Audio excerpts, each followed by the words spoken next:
Kabayan, 2:48 PM, October 23. Yan po kabayan. At super lakas ng hangin.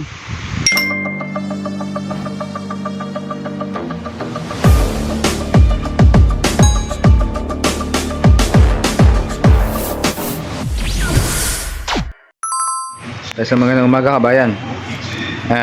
October 23. Mahangin po ngayon sa Taiwan, sobra. At magano po sila magpapaakyat sa mga niyugan. Doon kami sa pinakatutok ng bundok ulit. At dito po ay talagang kinakita kabayan at talagang mahangin. At ano lang po yan, haramdam sa Taiwan mula nung ano pa, kagabi. Dahil nga po may bagyo, Christine. At tayo po ay bumibili ng almusal. Yan po ay pinainit lang kabayan. May kasama tinapay. Sese.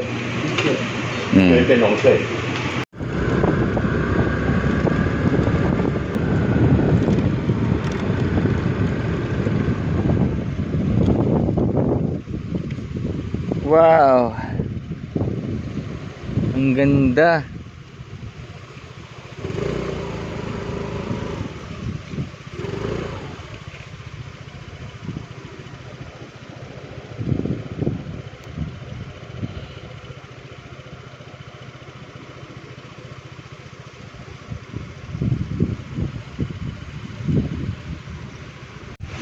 Yan kabayan, tapos na 11:14 at kabayan, karatapos ko lang mag live at naghahanap po ako ng pwesto dito po sa pahingaan kabayan.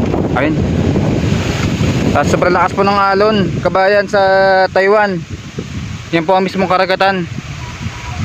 Kitang kita po dito kabayan na sobrang lakas ng hangin at ang hampas ng mga alon na sobrang laki. At dito po tayo magpapahinga. At ingat po kayo kabayan sa Pilipinas, para may parating po dyan na bagyo. Dito po kabayan, katatapos lang, ito po yung mismong pinsala niyan. Tumbahan ng mga kahoy-kahoy.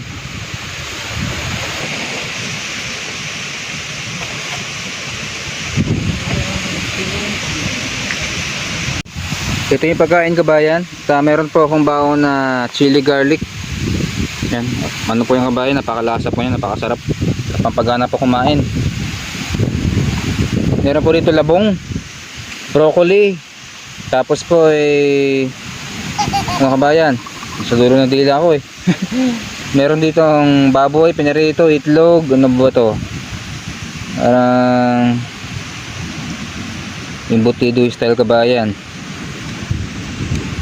Yun o, kain tayo. At meron po Yakult kabayan, 2:48 PM, October 23. Yan po kabayan. At super lakas ng hangin. At ang amo ay nagpatigil lang kabayan. Tama na raw yan. At itong ating mga gamit na kabayan, napakanipis lang po nito kaya ay madali matanggal. At tayo naka-spike. Tayo ay mangbubuko sa Taiwan kabayan. At ngayong hapon tayo uuwi na. Isang nakakalungkot kababayan dahil bagyo na naman. At sa Naga po, sa Bicol, Negros kababayan, meron po kamag-anak doon. Ingat po kayo dyan kababayan. At lagi po nyo ingatan yung sarili, ang buhay po isa lang. Kaya kabayan, pagkailanganin, huwag nyo na huwag susubukan kabayan, lalo na po yung pagbaha sa mga hindi po marunong lumangoy. At ngayong hapon kabayan ay sobrang lakas po ng hangin, lalo na po yung isang bugso po kabayan. At ang galaw pa ng mga ulap dito po sa Taiwan ngayong hapon ng 5:39 PM kabayan. Grabe po, wala pong ulan yan pero grabe pong hangin kabayan na habagat. At ang mga galaw po ng ulap ay mabilis sa itaas kabayan. Sisi kabayan, kain tayo. Sama Sisus wala. Papatayin niya yung TV at wala tao ito kabayan. Manonood pa. Akala ko papatayin na. Ngayon kabayan, habang dinadugong kami ng sobrang lakas na hangin sa Taiwan, tayo kakain na. At diretso na po tayo pahinga kabayan. At ito po ang ating pagkain ngayong gabi. Grabe naman ang hangin to. Hangin po tumama sa Taiwan kabayan. Sobrang lakas. 冇可能，冇可能。Ang kuha tayo chopstick.